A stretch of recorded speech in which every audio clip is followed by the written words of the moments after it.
bersama dengan Tuhan. Filipi 4 ayat yang ke-13 dipersilakan untuk dibacakan. Filipi 4 ayat yang ke-13.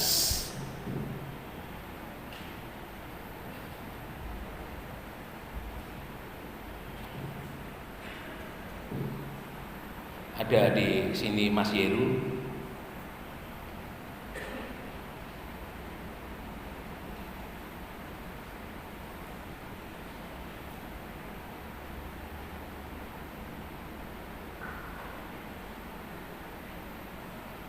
Filipi 4 ayat yang 13, demikian firman Tuhan. Segala perkata dapat kutanggung di dalam Dia yang memberi kekuatan kepadaku. Ya, terima kasih. Segala perkara dapat kutanggung di dalam Dia yang memberi kekuatan kepadaku. Ayat ini begitu populer ketika Holyfield mengalahkan Mike Tyson, karena baju yang dikenakan oleh Holyfield waktu itu bertuliskan ayat ini. Bapak Ibu Saudara yang dikasihi oleh Tuhan, saya tertarik ketika saya mencoba melihat di dalam terjemahan yang lain. Ya, jadi Alkitab itu memang banyak diterjemahkan dalam berbagai terjemahan dengan maksud, dengan tujuan supaya lebih mudah dipahami, lebih mudah dibaca, ya. Karena kalau Alkitab itu ditulis seperti bahasa aslinya, saya yakin mungkin kita bisa baca tapi kita tidak mengerti. Karena syarat lulus S1 sekolah teologi yang pertama salah satunya adalah bisa baca dan tulis Alkitab dalam bahasa aslinya, bahasa Ibrani atau bahasa Yunani. Itu belum cukup, masih ada yang namanya eksegesa. Eksegesa itu adalah menafsirkan satu kata itu di dalam pengertian yang lebih luas, ya. Dan itu bukan perkara yang mudah. Sehingga kita bersyukur ketika Alkitab itu diterjemahkan ke berbagai banyak bahasa. Nah, Bapak Ibu Saudara yang dikasihi oleh Tuhan, untuk boleh memahami dapat segala perkara dapat kita tanggung di dalam Tuhan, ada beberapa terjemahan yang mau kita gumuli pada saat pagi hari ini. Yang pertama dalam terjemahan ayat yang terbuka, di sana dikatakan, aku dapat melakukan segala sesuatu melalui Dia yang memberi kekuatan kepadaku, ya. Dapat melakukan segala sesuatu.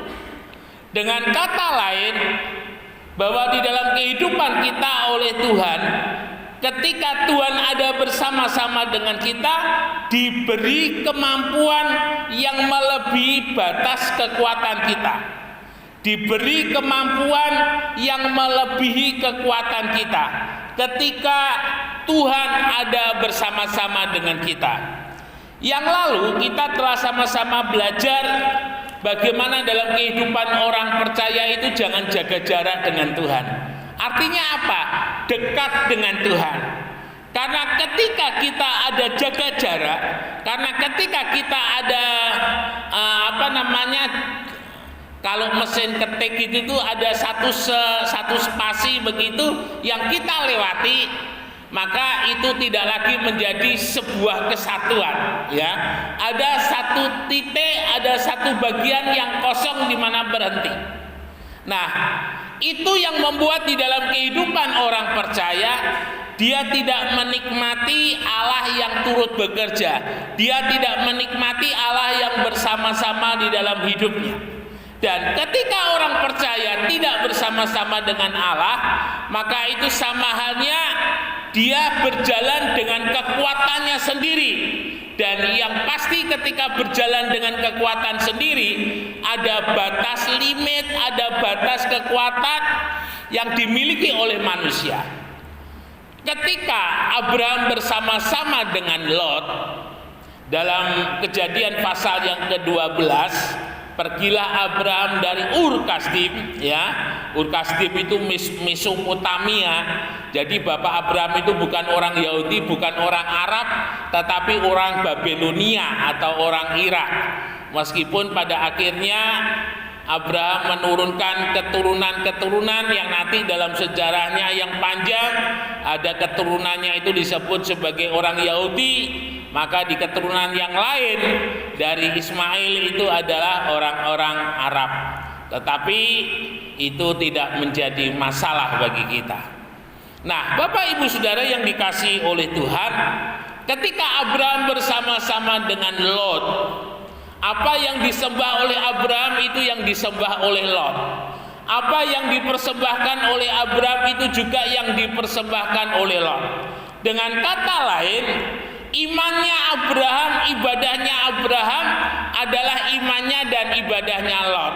Dan ketika Abraham diberkati oleh karena hal itu, maka Lot pun juga diberkati. Tetapi dalam pasal yang ke-13, ketika Abraham dan Lot bersepakat mereka berpisah, maka terjadi sesuatu hal yang ini ya, bertolak belakang. Abraham yang terus konsisten di dalam ibadahnya, dalam imannya, dalam persekutuannya dengan Tuhan, Abraham semakin naik. Tetapi beda dengan Lot yang sudah tidak bersama dengan Abraham, yang tidak lagi memelihara hidup di dalam kedekatannya dengan Tuhan. Lot mengalami peristiwa yang tragis ketika dia memilih di sepanjang sungai Yordan yang dekat dengan Sodom dan Gomora. Dengan kata lain, Lot membangun usahanya di Sodom dan Gomora. Pada satu waktu ketika Tuhan menghukum kota itu, maka apa yang dimiliki oleh Lot pun juga terbakar habis. Bapak Ibu Saudara yang dikasihi oleh Tuhan, di dalam kehidupan daripada Abraham, kalau kita Yeremia 29:11 di sana dikatakan, setiap kehidupan orang percaya, aku ini mengetahui segala rancangan-rancangan apa mengenai kamu. Jadi dengan kata lain, ada sebuah rancangan dalam hidup ini yang sudah Tuhan buatkan, sudah Tuhan tetapkan untuk kehidupan saya dan kehidupan saudara.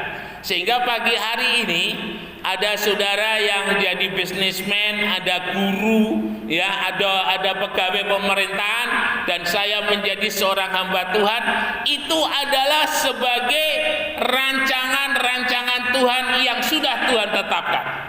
Nah, dalam hal ini Bapak Ibu Saudara, dalam pasal yang ke-13 Kejadian, kita mau melihat di sana bagaimana setelah Abraham berpisah dengan Lot, ya, Abraham artinya tidak memiliki apa yang baik menurut Lot, karena yang baik sudah diambil oleh Lot secara manusiawi.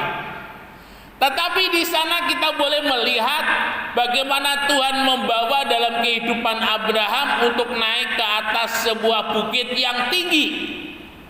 Dan di sana Tuhan memerintahkan kepada Abraham untuk melihat. Dan sebatas mata Abraham memandang, sampai titik yang paling jauh Abraham memandang, Tuhan katakan tanah itu akan diberikan oleh Abraham. Kalau saudara ke Israel, ke Gunung Nebo, ya, puncaknya Nebo, maka itu saudara bisa melihat tanah perjanjian.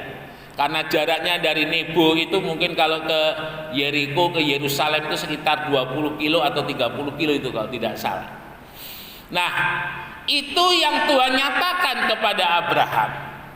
Bapak Ibu Saudara yang dikasihi oleh Tuhan, dan selama hidup daripada Abraham, tanpa Abraham sadari, Abraham mengelilingi apa yang sudah Tuhan janjikan. Dengan kata lain, Abraham mengimani apa yang sudah Tuhan janjikan untuk tergenapi dalam hidupnya. Meskipun sampai Abraham mati, tanah yang dia lihat itu tidak semuanya menjadi miliknya. tetapi yang pasti sampai dengan keturunan Abraham, yaitu bangsa Israel, maka semua yang sudah dilihat oleh Abraham itu diberikan oleh Tuhan kepada Abraham. Bapak Ibu Saudara yang dikasihi oleh Tuhan, ketika Abraham melihat masa depannya, melihat negeri yang dia tidak tahu, melihat negeri yang akan dia tuju, itu dengan kata lain Tuhan sedang menanamkan sebuah visi, ya. Visi itu adalah sesuatu hal yang kita akan raih menjadi sebuah goal di dalam kehidupan kita. Dan visi itu bisa dalam terjemahan yang lain bisa dikatakan sebagai sebuah mimpi, sebuah cita-cita. Nah, Abraham bagaimana dikatakan dia dapat menanggung segala hal? Karena Abraham berjalan di dalam visinya Tuhan. Abraham berjalan di dalam kehendaknya Tuhan. Abraham berjalan di dalam rancangannya Tuhan. Ini yang harus kita pahami dalam hidup kita. Ketika kita mau menjadi orang yang berhasil, menjadi hidup yang berhasil dan diberkati, kita harus tahu visi Tuhan kita untuk kita itu seperti apa. Rancangan Tuhan untuk kita itu seperti apa. Ya, karena ketika kita sudah mendapatkan visinya Tuhan, maka Tuhan akan menyertai, akan memberi kekuatan untuk mencapai semua itu. Bapak Ibu Saudara sekalian yang dikasihi oleh Tuhan, bangsa Israel ketika keluar dari Mesir, Tuhan sudah memberikan visi kepada mereka, aku akan menuntun kau kepada satu negeri yang penuh dengan air susu, kepada negeri yang subur, kepada negeri yang luar biasa baiknya. Itu visinya Tuhan untuk bangsa Israel. Tetapi di dalam perjalanannya, bangsa Israel tidak mau dipimpin oleh Tuhan. Artinya bangsa Israel tidak mau mencapai visi yang sudah Tuhan tetapkan di dalam hidupnya. Karena ulang kali bangsa Israel selalu mengatakan bahwa kami kembali ke Mesir. Dengan kata lain, visi kami bukan tanah perjanjian. Visi kami adalah Mesir. Visi kami adalah menjadi budak. Visi kami berada di bawah pemerintahan daripada Firaun. Dan itu yang membuat mengapa bangsa Israel gagal menikmati tanah perjanjian. Bapak Ibu yang dikasihi oleh Tuhan, ini nggak boleh terjadi dalam hidup kita. Yang kita harus yakini dan yang harus kita tahu, rancangan untuk Tuhan untuk kita ini adalah rancangan masa depan. Ya, hari ini kita berjalan di dalam visinya Tuhan atau tidak? Hari ini kita ada di dalam rancangannya Tuhan atau tidak? Sehingga perlu dalam setiap kehidupan orang percaya kembali. Dalam arti kembali di sini melihat apa yang menjadi tujuan Tuhan di dalam hidupnya. Jangan melihat ketika yang Tuhan percayakan kepada saudara untuk saudara kerjakan, itu adalah sesuatu yang buruk, itu adalah sesuatu yang kecil. Tapi saudara lihat bahwa apa yang sudah Tuhan berikan kepada kita itu adalah sesuatu yang luar biasa. Itu adalah sesuatu yang hebat. Ya. Nah, ini yang harus kita gumuli dalam hidup ini. Jadi artinya apa yang sudah Tuhan percayakan kepada kita, kerjakan dengan sungguh-sungguh. Dan percayalah bahwa itu adalah visi yang Tuhan tetapkan dalam hidup saudara. Tetapi kalau saudara merasa itu bukan visi yang daripada Tuhan, saudara perlu bergumul kembali. Kembali kepada jalan yang sudah Tuhan tetapkan. Ketika kita ada di dalam visinya Tuhan, maka apa yang kita kerjakan itu ada damai sejahtera. Ya, ada damai sejahtera. Urusan besar kecilnya berkat yang saudara terima itu urusan nanti. Tetapi ketika yang saudara kerjakan itu ada damai sejahtera, maka artinya saudara sedang berjalan di dalam visinya Tuhan, dan artinya Allah turut bekerja di dalam kehidupan saudara. Ketika Allah turut bekerja, ngikut saja, ngalir saja. Meskipun di sana ada gelombang, meskipun di sana ada air mata, ngikut saja. Karena itu yang akan membawa kehidupan saudara diberkati oleh Tuhan. Kalau saya boleh ada bersama-sama dengan saudara hari ini, itu bukan tanpa air mata. Ada air mata, ada pergumulan, ada tanda-tanda penderitaan, ya, di dalam tubuh ini, di dalam hati ini. Tetapi itu semuanya terbayarkan kalau boleh saya katakan. Ada banyak orang yang tidak paham bagaimana ketika saya meneruskan pengembalaan di tempat ini. Tetapi yang pasti untuk ada sampai dengan hari ini itu bukan hal yang mudah. Untuk sampai dengan hari ini itu bukan seperti membalikkan tangan bin salabi. Tetapi ada sebuah proses yang panjang. Ada sebuah pergumulan yang terus menerus. Dan pada akhirnya goal itu boleh tercapai. Dan saya masih mempunyai visi. Keberadaan jemaat di tempat ini tidak seperti ini, tetapi terus bertumbuh, terus berkembang.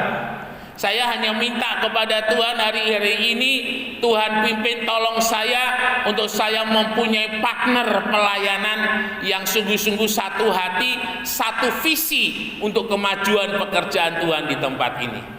Karena saya tidak bisa terus-menerus single factor di tempat ini. Artinya saya melakukan sendiri. Saya perlu ada satu tim, saya perlu ada para pelayan Tuhan yang sungguh-sungguh boleh satu visi dengan saya untuk memajukan di tempat ini. Itu yang menjadi pergumulan saya. Nah, Bapak Ibu Saudara yang dikasihi oleh Tuhan, Abraham untuk mencapai menjadi bapak orang beriman, menjadi sahabatnya Allah, menjadi orang yang diberkati, menjadi orang yang luar biasa, Abraham tidak bisa lepas dari visi yang sudah Tuhan tanam dalam hidupnya. Negeri yang dilihat oleh Abraham itu adalah visi yang daripada Tuhan. Nah, kita ingat juga dalam kehidupan daripada Yusuf. Ketika Yusuf bermimpi bagaimana dia berada dalam posisi yang lebih tinggi dari keluarganya, itu sebenarnya adalah sebuah visi yang Tuhan tetapkan kepada Yusuf. Dan kita lihat sama-sama untuk mencapai itu tidak mudah. Yusuf harus terbuang, Yusuf harus sendiri, Yusuf harus bersama-sama dengan Tuhan. Karena kalau Yusuf bersama dengan Yakub, maka visi itu tidak terwujud. Karena apa? Karena Yakub tidak melatih Yusuf untuk berjuang. Karena Yusuf dan Benyamin itu adalah anak kesayangan daripada Yakub. Sehingga Tuhan izinkan mereka sendiri, Yusuf sendiri jauh, dan di sana Tuhan tempa di dalam kehidupan Yusuf menjadi seorang budak di rumah Potifar, menjadi seorang budak yang difitnah, menjadi seorang tahanan, menjadi seorang yang dilupakan, sampai visi yang sudah Tuhan berikan kepada Yusuf itu menjadi kenyataan. Yusuf menjadi raja di Mesir, raja kedua di Mesir, dan Yusuf disembah oleh saudara-saudaranya dari Kanaan yang kekeringan ketika mereka hendak membeli beras kepada Yusuf. Sesuatu hal yang luar biasa. Yakinlah, rancangan Tuhan untuk kita tidak ada yang salah. Yakinlah, rancangan Tuhan untuk kita itu adalah luar biasa. Yang penting bagaimana kita hari ini menanggapi rancangan Tuhan itu dalam hidup ini. Jangan pernah iri dengan keberhasilan orang lain. Jangan pernah iri dengan kesuksesan orang lain. Tapi mengucap syukurlah dengan apa yang ada. Ketika yang sudah Tuhan beri itu saudara kerjakan dengan sungguh-sungguh dan tanggung jawab, maka itu akan memberikan kesejahteraan dalam kehidupan saudara. Ya, itu bagaimana kita dapat melakukan segala sesuatu, artinya dapat melakukan yang termasuk di dalamnya dapat melakukan yang tidak dapat kita lakukan. Ketika di Ur Kasdim sampai dengan usia 75 tahun, tidak ada yang istimewa dengan Abraham. Tetapi ketika Tuhan memerintahkan kepada Abraham, kamu pergi, aku mau menjadikan kamu orang besar, bangsa yang besar, aku akan memberkati kamu. Tuhan sedang memberikan visinya kepada Abraham. Dan ketika Abraham mulai berjalan, visi itu semakin diperjelas oleh Tuhan. Dan pada akhirnya Abraham sungguh-sungguh menjadi seperti yang Tuhan mau.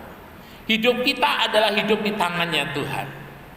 Jangan percaya dengan yang namanya takdir. Ya, takdir itu artinya ketika saudara miskin, ya miskin terus. Ketika saudara gagal, gagal terus. Ketika saudara sakit-sakitan, sakit-sakitan terus. Itu bukan takdir. Takdirnya orang percaya itu adalah Allah turut bekerja. Dan kalau Allah turut bekerja, itu artinya segala sesuatu yang mustahil bagi kita, tidak mustahil bagi Tuhan, itu yang terjadi. Saya baru sadar ketika beberapa waktu yang lalu saya dari Ibu Gembala, jadi adiknya Mama Siger, itu dipanggil Tuhan, dan salah satu diagnosanya jantungnya yang sebelah kiri itu 20%. Sementara saya ketika tahun 2012 kena serangan jantung, dan dalam pemeriksaan beberapa kali yang cukup panjang, saya divonis jantung kiri saya tinggal 22%. Saya baru sadar, ternyata itu kondisi jantung yang siap-siap untuk diberikan doa penghiburan. Tapi saya percaya waktu itu ketika saya bilang keluar dari rumah sakit RKZ, mau pelayanan Natal di GPDI pakai saji, saya bilang dengan Ibu Gembala, mati dan hidupnya ayah di tangannya Tuhan. Nah, pada waktu itu saya percaya ketika Tuhan masih berkehendak kepada saya, rancangan Tuhan yang luar biasa itu belum terjadi dalam kehidupan saya percaya bahwa Tuhan akan menjamah dan memberikan kesembuhan. Dan itu yang terjadi. Saya tidak pernah mengimani tubuh ini sakit, saya tidak pernah mengimani tubuh ini tidak berdaya. Saya selalu usaha dengan iman, saya lawan itu sakit, saya lawan itu kelemahan, yang saya percaya ketika saya berjalan dalam rancangannya Tuhan, Tuhan memberkati setiap bagian dalam hidup saya. Nah, Bapak Ibu Saudara yang dikasihi oleh Tuhan, itu yang harus terjadi dalam hidup ini. Tidak ada namanya takdir. Ketika saudara bekerja bersama-sama dengan Tuhan, saudara bekerja dengan takut akan Tuhan, saudara bekerja dengan jujur, berlahan tapi pasti saudara akan diberkati oleh Tuhan. Yang membuat saudara tidak diberkati karena saudara tidak bisa dipercaya, karena saudara bekerja tidak jujur, karena saudara bekerja tidak tanggung jawab. Ketika ada salah seorang jemaat di tempat ini di PHK, ya, diputus hubungan kerja dari satu instansi begitu, saya mencoba mencari tahu mengapa saudara ini dia sampai di PHK. Ternyata dalam salah satu catatan mengapa dia di PHK, dia nggak rajin. Jadi kalau masuk kerja itu sesukanya, lalu kemudian kalau kerja itu nilainya nggak bagus. Sehingga akhirnya diputuskan bahwa saudara ini harus diberhentikan. Bukan salah Tuhan, Tuhan nggak pernah salah. Rancangan Tuhan itu damai sejahtera untuk kita. Tetapi seringkali dalam kehidupan kita yang membuat rancangan damai sejahtera itu tidak terjadi. Berjalanlah terus bersama dengan kekuatan Tuhan, hiduplah dengan iman, hiduplah dengan takut akan Tuhan, dan teruslah berjalan sesuai dengan tuntunan firman Tuhan. Iya dan amin. Setiap saudara yang hadir pagi hari ini semuanya diberkati oleh Tuhan, diangkat oleh Tuhan untuk menjadi berkat bagi kemuliaan dan kebesaran namanya. Immanuel, Tuhan Yesus memberkati, beri kemuliaan bagi nama Tuhan. Mari kita sama-sama bangkit berdiri, kita naikkan ucapan syukur. WL Singer silakan maju ke depan.